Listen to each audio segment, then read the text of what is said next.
کیا کرے؟ درود بھیجے اور اس کے بعد اللہ کی جناب میں اپنے مسائل کو کیا کرے؟ پیش کرے. لیکن اگر ایک شخص نے اللہ کی حمد نہیں بیان کی، نبی صلی اللہ علیہ وسلم پر درود نہیں پڑھا اور اس کے بعد اپنی بات شروع کر دی، دعا مانگا، تو وہ دعا قبول نہیں ہوتی ہے. حضرت علی رضی اللہ تعالیٰ عنہ ایک دوسری حدیث کے اندر ارشاد فرماتے ہیں کل دعائن محجوب حتی یصلی علی النبی، کہ ہر دعا روک دی جاتی ہے اور اس کی قبولیت کے درمیان ایک حجاب دیا جاتا ہے، یہاں تک کہ اللہ کے نبی صلی اللہ علیہ وسلم پر کیا کر دیا جائے؟ درود بھیج دیا جائے. میرے بھائی اور دوستو، گویا دعا کی ابتدا میں بھی اور دعا کے انتہا میں بھی جو دعا کے آداب اور طریقے ہیں وہ یہی ہیں کہ اللہ کے نبی صلی اللہ علیہ وسلم پر درود بھیجا جائے. مشہور صحابی ہیں حضرت فضالہ رضی اللہ تعالیٰ عنہ، وہ بیان کرتے ہیں کہ اللہ کے رسول صلی اللہ علیہ وسلم نے ایک شخص کو دیکھا نماز پڑھا، اور نماز پڑھنے کے بعد اس نے ہاتھ اٹھا دیا، دعا کرنے لگا، وہ اے اللہ مجھے یہ نواز دے، اے اللہ مجھے فلاں گناہ سے معافی دے دے، اے اللہ مجھے فلاں کر دے. اللہ کے رسول صلی اللہ علیہ وسلم نے فرمایا عجل ھذا، اس نے جلدی سے کام کیا، اس نے دعا مانگنے میں کیا کری؟ جلدی کی. اور اللہ کے رسول صلی اللہ علیہ وسلم نے فرمایا کہ تم ادھر آؤ، آدمی کو بلایا اور آپ صلی اللہ علیہ وسلم نے فرمایا کہ دیکھو دعا کا طریقہ یہ ہے کہ جب کوئی نماز پڑھ لے تو اللہ کی حمد بیان کرے، اللہ کی بڑائی بیان کرے، نبی صلی اللہ علیہ وسلم پر درود بھیجے، اور اس کے بعد جو چاہتا ہے اس کے لیے اللہ کے سامنے دستے سوال کو کیا کرے؟ دراز کرے. اللہ کے رسول صلی اللہ علیہ وسلم نے یہ تعلیم دی اسے. ترمذی کی روایت میں میرے بھائیوں کچھ چیزیں اور زیادہ ہیں. امام ترمذی رحمۃ اللہ علیہ نے جس حدیث کو بیان کیا اس میں اس بات کا اضافہ ہے کہ آپ صلی اللہ علیہ وسلم نے ایک شخص کو، ایسے شخص کو بھی دیکھا کہ جس نے نماز پڑھی، اللہ کی بڑائی بیان کی، نبی صلی اللہ علیہ وسلم پر درود بھیجا، لیکن دعا نہیں مانگی. تو آپ صلی اللہ علیہ وسلم نے فرمایا کہ تم دعا مانگو اور تمہاری دعا کیا ہوگی؟ قبول کی جائے گی. تو میں نے آپ سے کہا جہاں درود پر دھیان رہے، وہیں درود کے بعد جب فائدے کی بات آئے تو وہاں اپنے آپ کو محروم نہیں کرنا چاہیے، بلکہ انسان کو ہر پل کوشش کرنی چاہیے کہ وہ کتاب و سنت کے دائرے میں چلے اور ان تمام فوائد کو حاصل کرنے کی کوشش کرے جو اللہ کے رسول صلی اللہ علیہ وسلم نے اس کے لیے بیان کی ہیں. میرے بھائی اور دوستو، میں نے آپ سے کہا کہ اللہ کے رسول صلی اللہ علیہ وسلم پر درود بھیجنے کے جہاں فضائل ہیں، وہیں آپ جانیں کہ اگر کوئی شخص اللہ کے نبی جناب محمد الرسول اللہ صلی اللہ علیہ وسلم پر درود بھیجنے میں کسل مندی سے کام لیتا ہے تو ایسے انسان کو اللہ کے رسول صلی اللہ علیہ وسلم نے بخیل کہا ہے. بخل ہے یہ، کنجوسی ہے یہ، محرومی ہے یہ کہ ایک انسان اللہ کے رسول صلی اللہ علیہ وسلم کا ذکر جمیل آئے، آپ صلی اللہ علیہ وسلم کا اسم گرامی آئے اور آپ صلی اللہ علیہ وسلم پر درود نہ بھیجے. اللہ کے رسول صلی اللہ علیہ وسلم نے حدیث کے اندر ارشاد فرمایا البخیل الذی ذکرت عنده فلم یصلی علی، وہ شخص بخیل ہے جس کے سامنے میرا تذکرہ ہوا، میرا ذکر آیا، میرا نام آیا اور اس کے باوجود بھی اس نے میرے اوپر درود نہیں بھیجا. میرے بھائی اور دوستو، آپ مجھے بتاؤ کہ بخیل کا کیا معنی ہوتا ہے؟ بخیل کا معنی ہی یہی ہوتا ہے کہ جو مستحق ہے اس کو اس کا حق وہ نہ دے.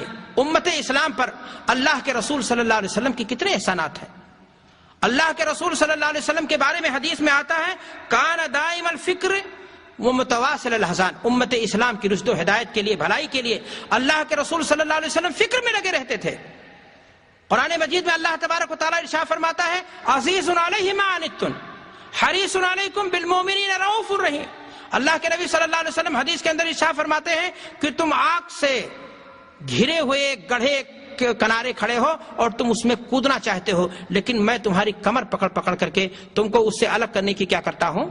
کوشش کرتا ہوں. جس نبی نے دین اسلام کے لیے اتنی ساری مشقتیں برداشت کی، ہمیں ہماری رشد و ہدایت کے لیے، ہماری بھلائی کے لیے، ہمیں دین صافی مل جائے، ہمیں توحید کا پیغام مل جائے، جس نبی صلی اللہ علیہ وسلم نے اتنی محنت کی ہے، ایک امتی کا حق اس کے تئیں یہی بنتا ہے میرے بھائیوں کہ وہ اللہ کے نبی صلی اللہ علیہ وسلم کا اسم گرامی آئے تو اس میں بخیلی سے کام نہ لے اور اللہ کے رسول صلی اللہ علیہ وسلم پر درود بھیج کر کے درود کی جو فضیلتیں ہیں، جو اللہ کے رسول صلی اللہ علیہ وسلم نے بیان کی ہیں، ان کو حاصل کرنے کی کوشش کرے. میرے بھائی اور دوستو، درود کی فضیلت میں سے ایک چیز ہے کہ درود انسان کو جنت کے راستے پر لگا دیتا ہے. لیکن اگر اللہ کے رسول صلی اللہ علیہ وسلم کا نام آئے اور انسان کسل مندی سے کام لے، سستی سے کام لے، اللہ کے نبی صلی اللہ علیہ وسلم پر درود نہ بھیجے تو اللہ کے نبی صلی اللہ علیہ وسلم فرماتے ہیں کہ ایسا انسان جنت کے راستے پر لگا تھا لیکن وہ جنت کے راستے سے کیا ہو گیا؟ چوک گیا۔ اللہ کے نبی جناب محمد رسول اللہ صلی اللہ علیہ وسلم فرماتے ہیں من نسی الصلاۃ علیہ خطأ طریق الجنہ، جو شخص مجھ پر میرا نام آیا اور درود بھیجنا بھول گیا وہ جنت کے راستے سے کیا ہو گیا؟ چوک گیا۔